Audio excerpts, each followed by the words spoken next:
Perfecto. ¿Qué tal? Buenas noches, buenas noches. Buenos días a todos los que nos están viendo a través del Facebook Live. Buenos días a toda la comunidad de Camex y también a los que nos están acompañando desde el Zoom.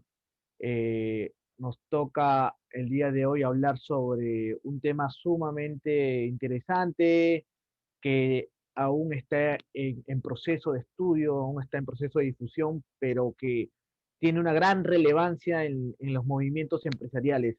Me refiero a las fusiones y adquisiciones.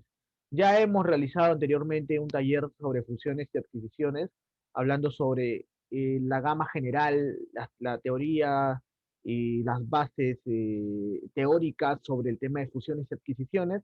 Y en estas charlas, en estos talleres que vamos a tener, vamos a compartir la parte práctica, ¿bien? A través de ejemplos, de cómo se haría de manera práctica la parte de fusiones y adquisiciones. El día de hoy vamos a hablar sobre planificación estratégica de las fusiones y adquisiciones. Esto ya lo hemos hablado en la parte de talleres, en los talleres teóricos, en donde hemos mencionado que la planificación es la hoja de ruta, es el plan, es planificar todo el proceso, todas las etapas del proceso de planificación, de fusión o adquisición de una empresa. Ya hemos mencionado que las fusiones y adquisiciones son uno de las varias rutas, de los varios caminos que puede tomar una empresa. ¿Bien? En cuanto a su crecimiento, me refiero, si una empresa quiere crecer, quiere expandirse, tiene varios caminos. Uno de ellos puede ser las fusiones y adquisiciones, pero también hay otros. Tenemos el crecimiento orgánico a través de recursos propios, a través de tu propio dinero, y también tenemos la franquicia, los licensing, que son las licencias, y dentro de esta variedad de estrategias están las fusiones y adquisiciones. Cada una de esas estrategias tiene sus ventajas y también sus retos, sus desafíos. Las fusiones y adquisiciones tienen una serie de ventajas muy importantes que ya lo hemos visto en la parte teórica, pero solo para rememorar un poco, es una estrategia que nos permite ingresar a mercados de manera muy rápida, es decir, captar el potencial de un mercado instantáneamente.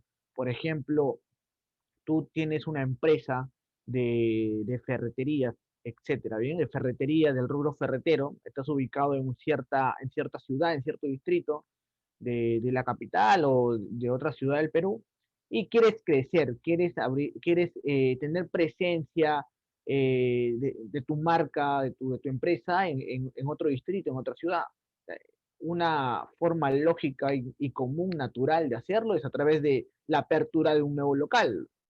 Tú buscas un local, implementas el local y comienzas con todas las estrategias promocionales, publicitarias, de marketing para atraer nuevos clientes. En cambio, si tú hicieras este crecimiento a través de una fusión o adquisición, ya no tendrías que implementar el local desde cero, si no, buscarías entre otras ferreterías, por así decirlo, de esa zona donde tú quieres entrar y iniciarías un proceso de negociación para comprar una ferretería que ya funciona, es decir, que ya tiene operaciones. ¿Qué ventaja tiene? Que las ventas ya se están dando, los ingresos ya se están dando, tienes clientes ya. Cuando tú empiezas un negocio de cero, también comienzas a crear desde cero toda tu base de datos de cliente, comienzas recién a empezar el proceso de venta de tus productos, de tus servicios. En cambio, al adquirir una empresa que ya funciona, ya obtienes esto, ¿bien? Obviamente hay un reto que es el tema financiero, hay que desembolsar sumas de dinero a veces mayores que poner un nuevo negocio. Esto porque la empresa que está siendo adquirida ya tiene cierto know-how, ya tiene cierto expertise, ya tiene cierto funcionamiento, y esto ha conllevado una inversión de tiempo y dinero por parte de ese empresario. ¿Bien? Entonces, resumiendo, las fusiones y adquisiciones son una estrategia válida de crecimiento, no solo para grandes empresas, bien, no solo para grandes empresas. Si bien las grandes marcas, las grandes operaciones de fusiones y adquisiciones son las que más se ven en televisión, en los medios, en las redes, no son las únicas que pueden realizarlo. Cualquier tipo de empresa puede estar inmersa en una operación de fusión o adquisición. Hablo desde una pequeña empresa a una mediana empresa. Bien, entonces si tú estás dentro de este tipo en esta tipología de empresa, pequeña o mediana, también tienes la oportunidad de hacerlo. ¿Cómo hacerlo? Y aparte, la parte teórica lo tenemos en el taller anterior, pero hoy día vamos a hablar de la parte práctica, de cómo hacer una planificación estratégica. Para ello, vamos a hablar de un caso muy emblemático, un caso peruano sobre una adquisición de una empresa de capitales peruanos, valga la redundancia, adquirida por otro grupo empresarial. Bien, es un caso emblemático porque esta empresa ha significado y significa algo muy, muy valioso para nuestro país. Así que bienvenidos a los que se están conectando y a todos los que nos están viendo. Mi nombre es Gerson Hernández. Cualquier consulta que tengan pueden hacerla en los comentarios o al final del taller. Encantado de poder responder sus preguntas, sus consultas. Bien, entonces continuemos con la charla. Vamos a hacer una pequeña resumen de algunos puntos que debemos tener en cuenta, ¿no? El primero es cómo es el proceso de planificación estratégica dentro de las operaciones de M&A, ¿no? De Merger and Acquisition, que es los términos en inglés de fusión y adquisiciones. El proceso de planificación estratégica es muy parecido a los procesos estratégicos de cualquier otro plan de negocios, pero tiene ciertos elementos muy diferentes, que por la misma naturaleza de la operación son diferenciales, como cuál, por ejemplo, la orientación estratégica. ¿Cuál es la orientación estratégica de la empresa? ¿Hacia dónde se dirige? ¿Cuál es la visión, el objetivo que quiere lograr? Eso lo vamos a ver ahorita en la parte de casos, del caso, ¿bien? Del caso real, pero solo para tenerlo como base, ¿bien? Para los que nos acompañan por primera vez o los que ya tienen, o los que ya han participado en el taller anterior, puedan recordar estos puntos. La orientación estratégica es hacia dónde se está orientando la empresa que está buscando crecer. La que está buscando crecer, es decir, la empresa adquiriente, no la empresa que está siendo comprada, no, la empresa, la que va a adquirir la empresa, ¿bien? Otro elemento que continúa luego de la orientación estratégica es el establecimiento de criterios. Como vamos a ver dentro de un momento, los establecimientos de criterios significan todos esos rasgos, esas características que la empresa adquiriente está buscando de una empresa potencial a la cual adquirir. Eh, pues vamos a verlo ahorita, puede ser el tema del sector de actividad, dónde se encuentra la empresa, en qué rubro, el tamaño de la empresa que quieras adquirir, puede ser una empresa mediana, pequeña, una empresa grande, el tiempo en el mercado, la cantidad de colaboradores, esos son algunos de los criterios que se toman antes de empezar un proceso de búsqueda. ¿Bien? Ya con estos criterios, uno empieza a identificar los sectores donde va a entrar el proceso de búsqueda y también la identificación de potenciales candidatos a ser adquiridos. Bien, eso es importante porque no podemos apuntar a todos lados. No podemos usar nuestra arma empresarial y buscar a cualquier propuesta que haya en el mercado. Tenemos que tener identificado quiénes van a ser esos potenciales candidatos. Luego hay un proceso de selección de la empresa objetivo y luego ya empieza todo un proceso de valoración económica, es decir, cuánto vale la empresa que vas a adquirir. La empresa que está siendo vendida, la empresa candidata, puede hacer una oferta, es decir, puede decir, yo quiero por mi empresa tantos millones de soles. Yo quiero por mi empresa tanto dinero en específico. O he valorado mi negocio en tanto capital, en tanto dinero. Eso es lo que puede mencionar la empresa que está siendo vendida, la empresa, la empresa candidata. Pero no significa que lo que está proponiendo valga realmente eso. Entonces tú desde un punto de vista como empresa adquiriente tienes que hacer una valoración de este activo, de esa empresa, ¿no? Para eso hay diferentes métodos y que lo vamos a ver también en la parte práctica cuando hablemos de valoración económica, ¿bien?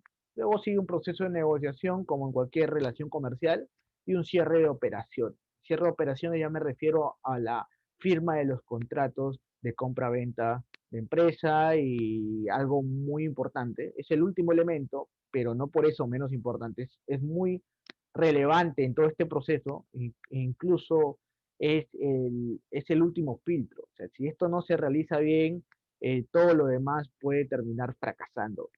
Me refiero a la integración organizacional. Es decir, cuando estas empresas ya se fusionan o una empresa adquiere otra empresa, también adquiere parte de una cultura nueva, parte de nuevos valores, de una nueva filosofía de trabajo. Entonces tenemos que hacer todo un proceso de integración entre estas culturas diferentes. ¿Bien? Para resumir, la planificación estratégica se refiere a una metodología para abordar las diferentes etapas del proceso de una operación de fusión o adquisición de empresa. Bien, vamos a empezar con la parte práctica. Bien, cuando uno quiere eh, empezar un proceso de fusión o adquisición, es decir, estás buscando una empresa a la que adquirir o con la cual fusionarte, tienes que primero investigar. Es algo muy básico dentro de todo el mundo empresarial. Las grandes empresas y este tipo de operaciones, que pueden ser de empresas también medianas o pequeñas, bien, la investigación no es ajena al tamaño de la empresa. Bien, la investigación no es ajena al tamaño de la empresa. Significa que así tú seas pequeña, mediana o gran empresa, una investigación previa es básico para este tipo de operaciones, como prerequisito, ¿bien? Bien. ¿Investigar qué? Esa es la pregunta correcta. ¿Qué vamos a investigar? Primero, antes de empezar una investigación, tenemos que saber quiénes son los agentes que están metidos en un proceso de planificación estratégica, en un proceso de fusiones o adquisiciones de empresas. ¿Bien? Eso es antes de ver todo este proceso. Bien, vamos a hacerlo como ejemplo. ¿Bien? Por ejemplo, acá tenemos un cuadro de Matcan y Gilkey que nos mencionan los agentes que participan en el proceso de fusión y adquisición. Esto ya lo habíamos tratado en el taller anterior. Hablábamos de que hay agentes centrales que son parte medular de la operación. Hay agentes periféricos no son los principales, pero también influyen en este proceso. Los agentes internos que son parte de la empresa, de parte de los colaboradores, parte de la estructura del negocio, y los agentes externos, los agentes que no son parte de la planilla, que no son parte de la empresa, tanto adquiriente como candidato, son agentes externos. Por ejemplo, en la parte de agentes centrales, y que son parte de la empresa, el presidente, el director de un negocio. Por ejemplo, acá vamos a dar el caso de la compra, la adquisición de Cencosud, del Centro Comercial Sudamericano, eh, a una marca emblemática, a Wong, que en ese momento era Ewon, ¿no? A supermercados Ewon o Grupo Wong. Dentro de este proceso, ¿quién sería el presidente y director que son parte central de la negociación y son parte interna de la empresa? Está el señor Efraín Wong. Efraín Wong es uno de los hermanos del grupo familiar, gerente de operaciones, que estuvo encargado de este proceso. No es el hermano mayor, el hermano mayor es Erasmo Wong, ¿bien? No es Erasmo Wong padre, ¿bien? Ellos son los hijos, son la segunda generación prácticamente, ¿bien? Pero Erasmo Wong, hijo, o sea, que es hermano de Efraín, son parte del directorio de este grupo en ese momento, ¿bien? Este señor Efraín Wong es parte central de la negociación, también parte interna porque es parte de la empresa, ¿bien? Parte esencial. Entonces, sus decisiones tienen un impacto crucial en todo este proceso. Hay que tenerlo en cuenta. Si tú quieres hacer un proceso de fusión-adquisición, tienes que tener en cuenta no solo a tu director, sino también a los que están dentro del desarrollo corporativo de este. ¿Bien? Otro agente importante, central y también interno de este proceso es el señor Horst Pullman, que es el director y actual director de todo Cencosud, de todo Cencosud. Él es un elemento crucial porque es quien va a lanzar la oferta, que en un proceso de negociación los WON aceptan o rechazan o negocian. ¿Bien? Obviamente todos sabemos la historia que sí se llega a aceptar la, la compra, se llega a realizar, pero hay una serie de cosas que vamos a comentarles. Estos dos personajes, tanto el señor Pullman como Efraín Wong y también los otros hermanos, son parte inherente, central, interna de este proceso de negociación. Ahora, ¿qué otros podemos tener? En este caso, Credit Suisse, que es una empresa especializada en servicios financieros, fue la encargada de mediar, fue la encargada de realizar las valoraciones y todo lo demás por parte de Cencosud para para esta adquisición de WOM por parte de Cencosud. Ellos son, como podríamos decirlo, como consultores, asesores externos, que son parte medular, o sea, su decisión de esta empresa, de esta organización, es clave en toda esta negociación. Son parte central de la negociación, pero no son parte de la empresa, son agentes externos. ¿Bien? Ahora, podríamos considerar que acá hay una foto adicional debajo de esta empresa financiera al público peruano. En el año 2007, cuando se supo, o mejor dicho, cuando se oficializó, porque ya habían ciertos rumores de que estaba siendo adquirida, cuando se oficializó en diciembre del 2007, mucho público, muchas personas, muchos peruanos no tomaron bien esta decisión, se escandalizaron, hubo comentarios a favor y hubo también comentarios en contra de este proceso de adquisición, ¿no? Habían comentarios como que WON era parte simbólica del Perú y que estaba siendo adquirida por un grupo chileno. Y también están los que son supernacionalistas y que estaban totalmente en contra de esto. Como habían también personajes públicos y público en general que no le no era algo sumamente clave para su vida, ¿no? Es como que si van a continuar con los mismos valores, los mismos servicios, la misma filosofía que ha mantenido el negocio, no importa quién sea el dueño. Entonces, ¿quién tiene la razón? Posiblemente eh, cualquiera de ellos puede tener razón, pero de que tienen un impacto directo en esta negociación hay muy poco tienen un impacto, por eso son agentes periféricos, agentes externos, pero que su opinión posiblemente puede generar eh, cierto rechazo a este proceso. Hay índices, hay noticias, hay indicadores que mencionan que cuando se oficializó esta operación, muchas personas dejaron de ir a WOM, o sea, dejaron de ir, de asistir, de visitar las tiendas de WOM, porque ya no sentían lo mismo, pero a veces eso de sentir es algo subjetivo. Obviamente justo cayó la campaña navideña y al final todo pasó nuevamente, ya que la campaña navideña, el gasto aumenta y la noticia como que pasó desapercibida en ese momento. De manera estratégica fue comunicada, ¿verdad? Entonces, es importante que ustedes lo sepan antes de iniciar un proceso de adquisición y fusión. Si tú estás buscando adquirir una empresa o fusionarte en una empresa, estos factores pueden influenciar en el proceso de negociación, pero va a depender el nivel de importancia, ¿no? Es muy diferente el director de una empresa o los directores, los que están dentro del directorio, que el asesor, que el consultor, o los sindicatos, o los proveedores, o los clientes. Son niveles de impacto diferentes, pero que igual se tiene que tomar en cuenta.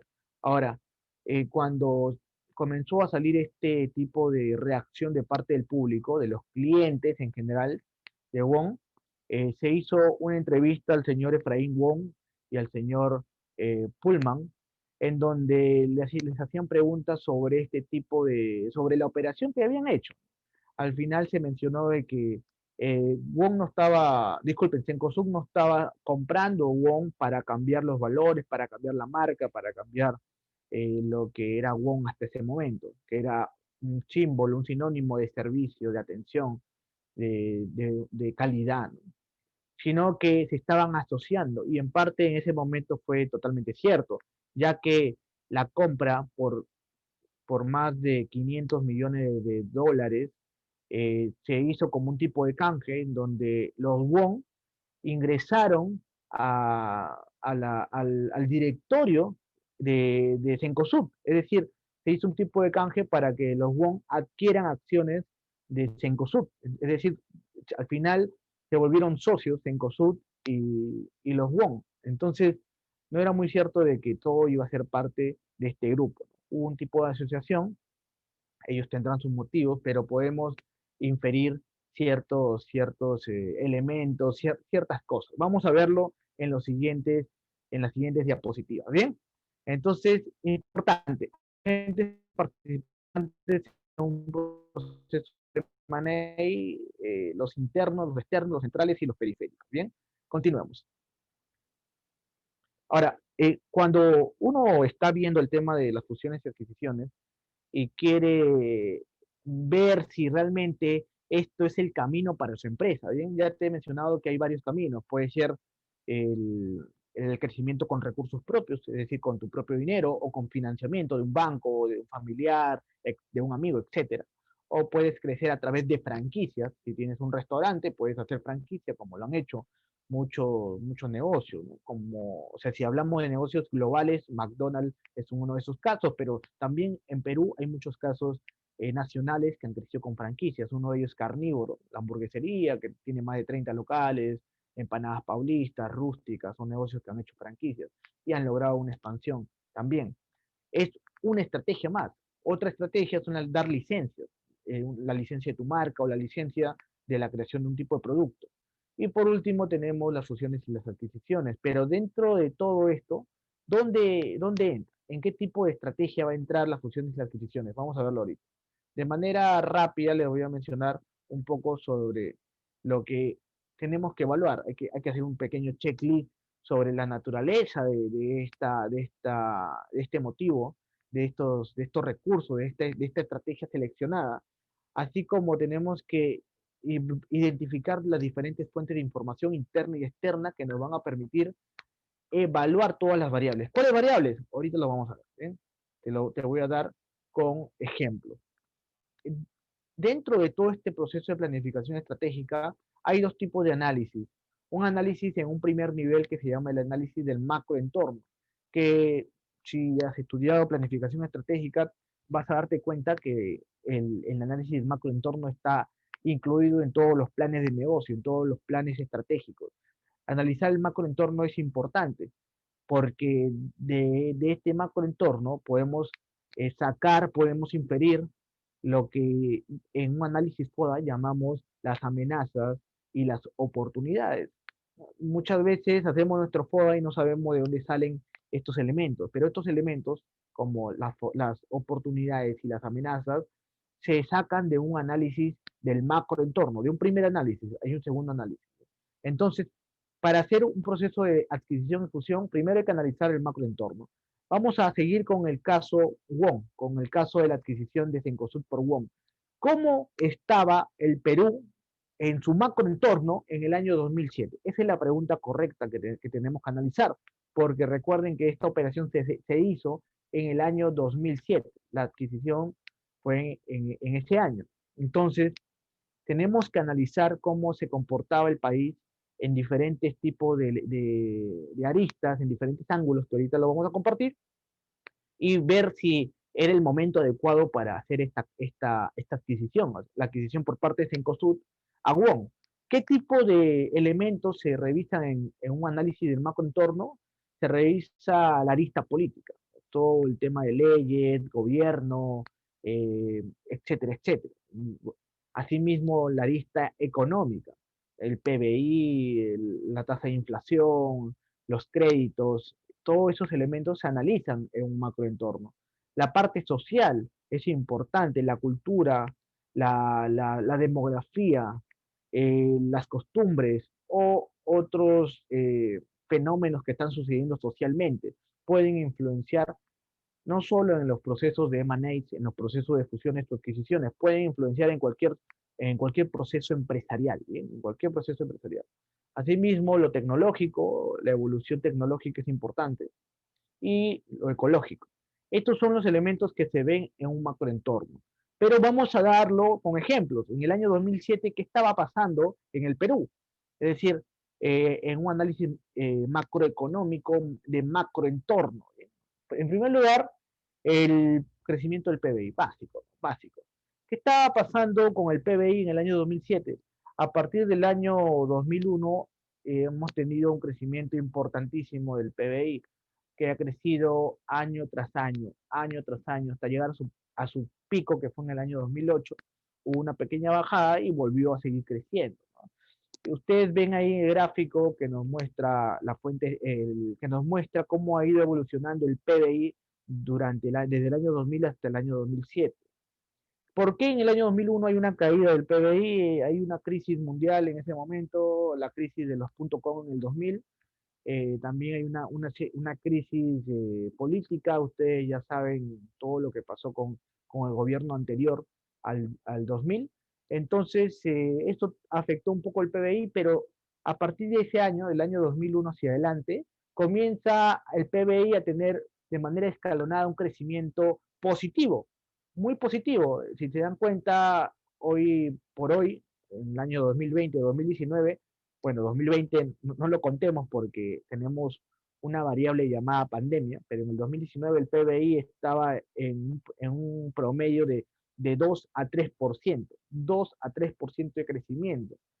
Pero miren, en esa época el PBI crecía en el año 2004 a 5%, en el año 2005 a 6.7%, en el año 2007 8.3%. Eso una tasa de crecimiento impresionante.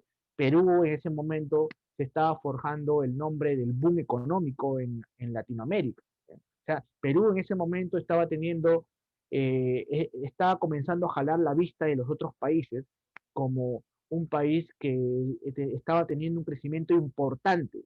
Y eso no solo es bueno para la población general, ya que el crecimiento del PBI significa que está habiendo una mayor producción de riqueza a través de las exportaciones, las importaciones, la creación de empresas y la inversión pública, el gasto público. Entonces, posiblemente se estaba creando más trabajo, se estaban habiendo más negocios, se estaban creciendo más los negocios. Y eso nos puede decir un poco, un análisis muy rápido de qué puede pasar si el PBI crece a esos números. Pero hablando del Producto Bruto Interno, el Perú estaba teniendo una buena racha, una buena racha positiva. ¿Bien? Desde un punto de vista económico, estábamos bien. ¿Bien? Siguiente. En ese momento, en el año 2007, el gobierno de Alan García concreta, se firma el Tratado de Libre Comercio con Estados Unidos.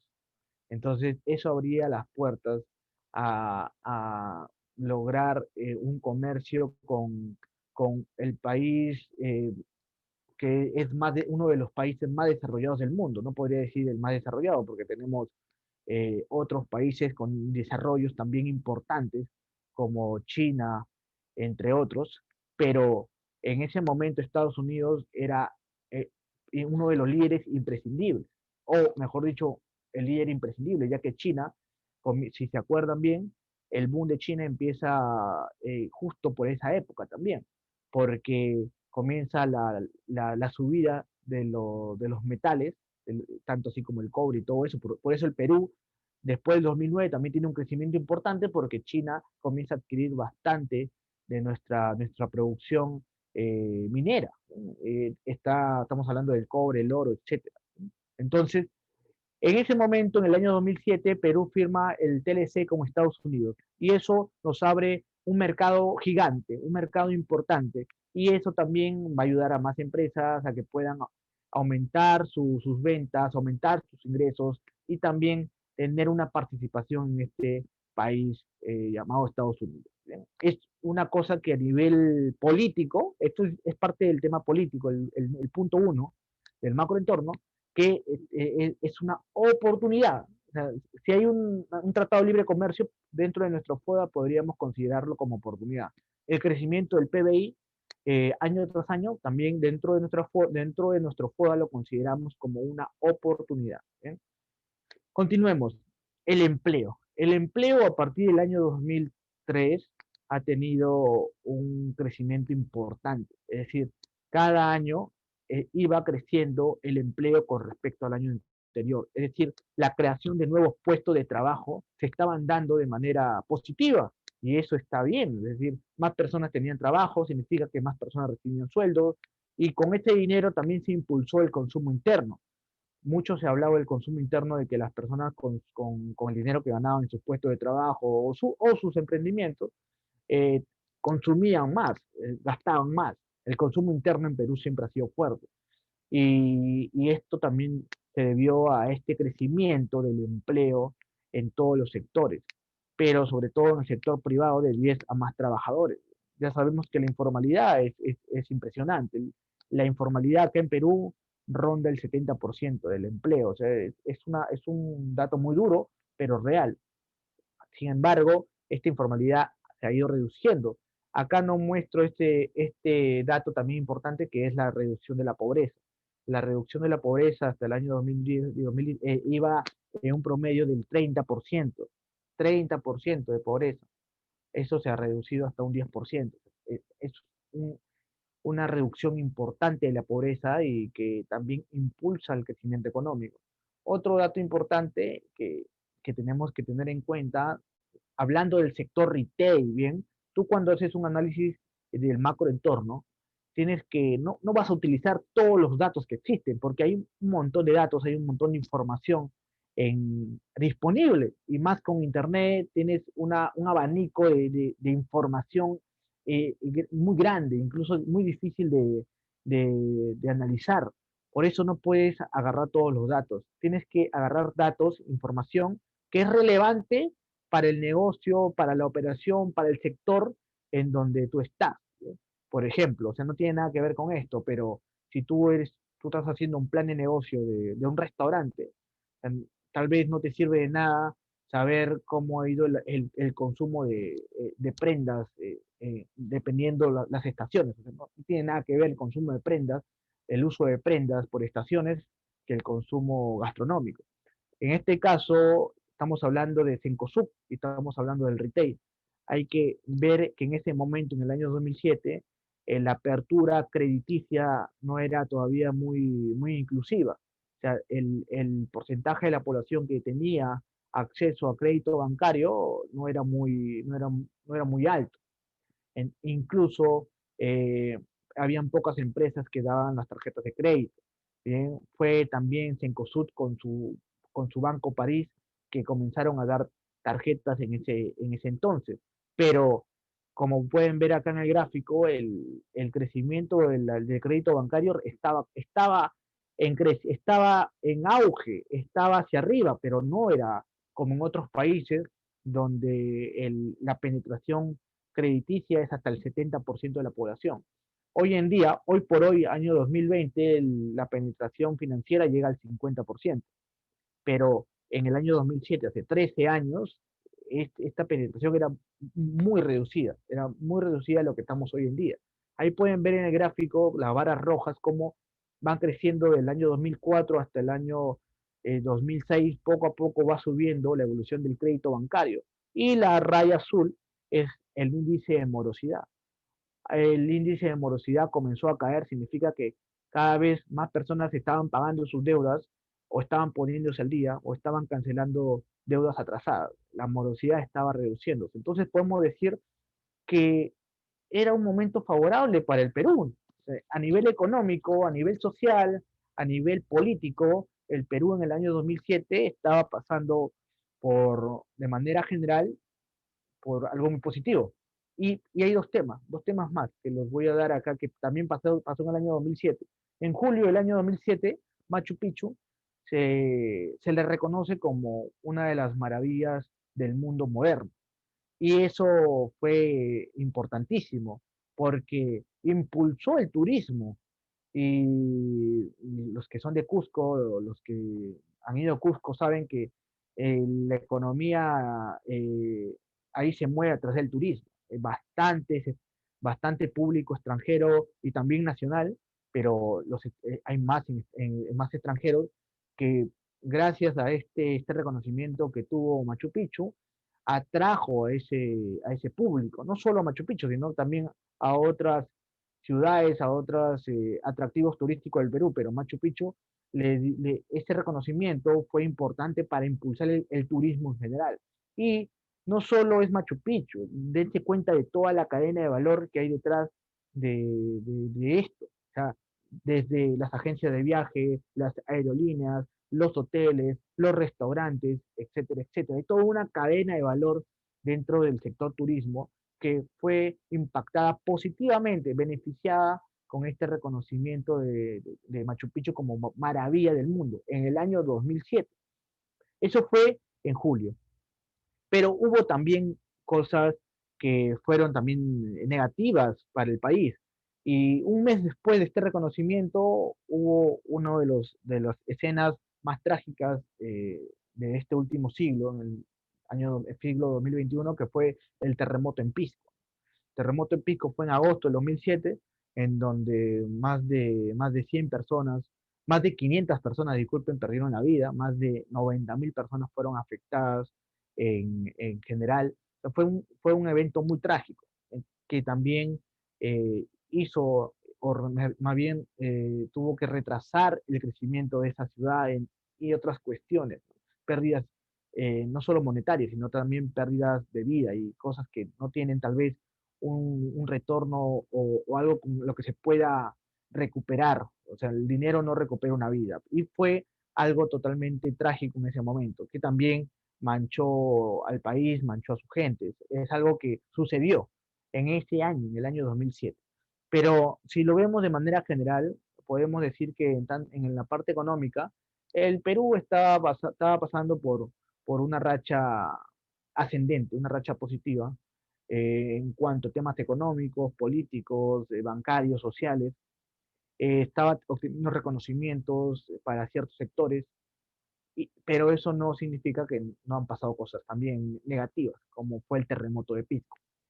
Si se dan cuenta, esto es un resumen de un análisis del macroentorno. Si tú quieres empezar a hacer un proceso de fusión o adquisición, tienes que investigar primero tu macroentorno, tienes que saber cómo se está comportando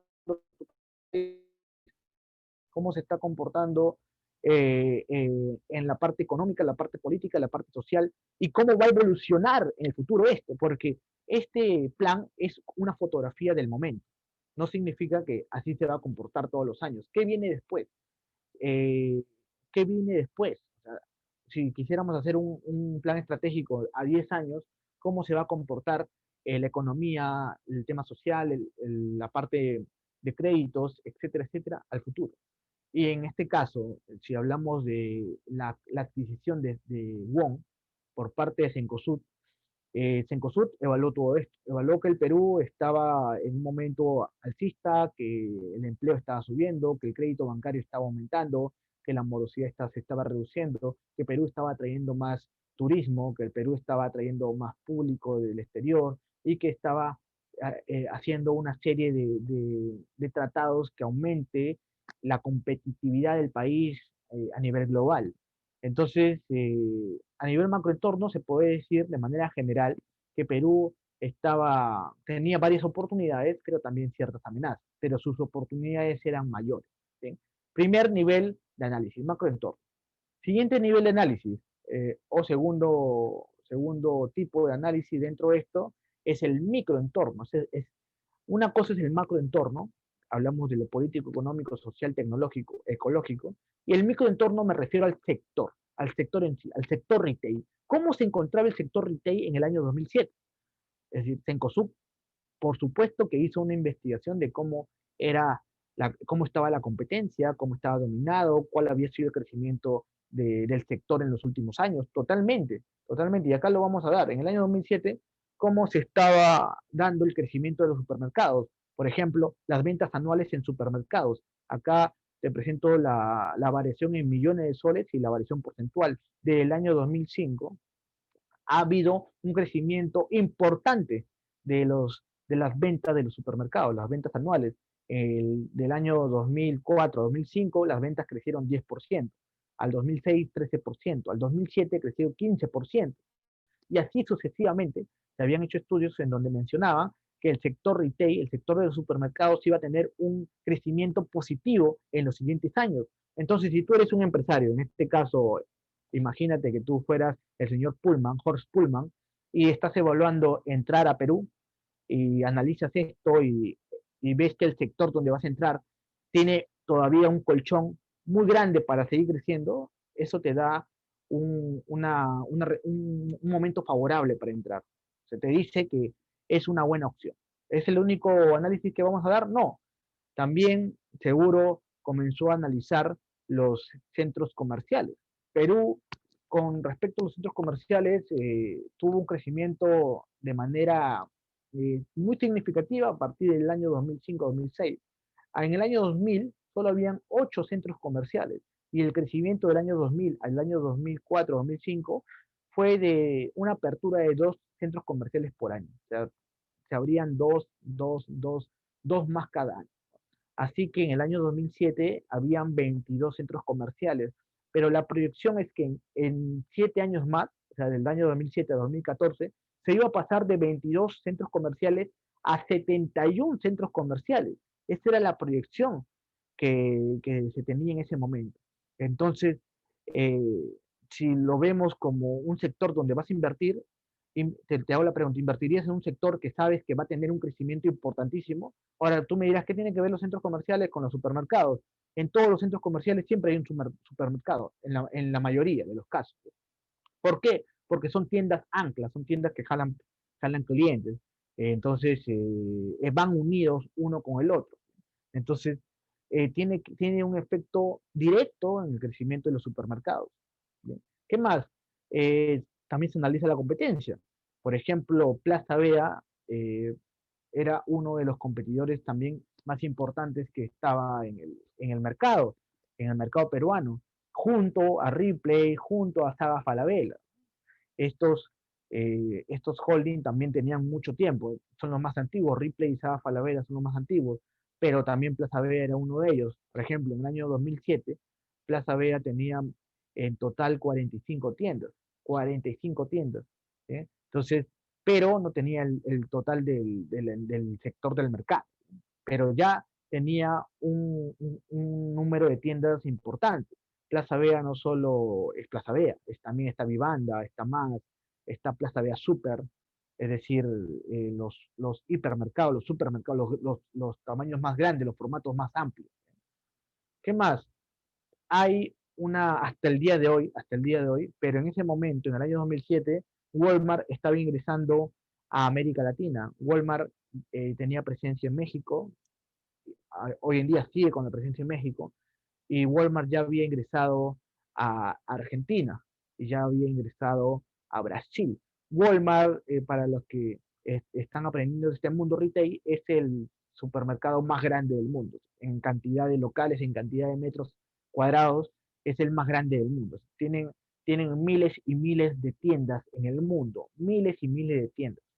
Entonces, Walmart es una marca americana, nace en Estados Unidos, y es una empresa familiar de los Walton. ¿Bien? Sam Walton es el fundador de esta marca global. ¿No? Entonces ya tenía presencia en Argentina, ya tenía presencia en Brasil, ya tenía presencia en México, y Walmart seguía con su objetivo de tener más presencia en otros países.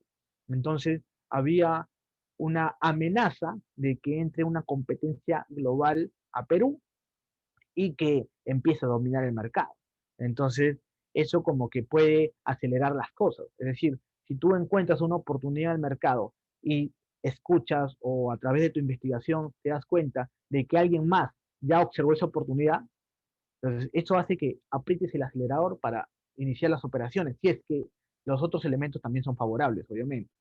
Y por último, el mercado tradicional, las bodegas. En ese tiempo la penetración de las bodegas era hasta un 70%. Hoy en día está en un 50%. Las bodegas siguen siendo muy fuertes. La penetración de la bodega del barrio, en los centros comerciales, cuando empezaron a crecer, los supermercados cuando empezaron a crecer, hubo como que un pensamiento de que iban a desaparecer las bodegas, pero no fue así. Hubieron ciertas bodegas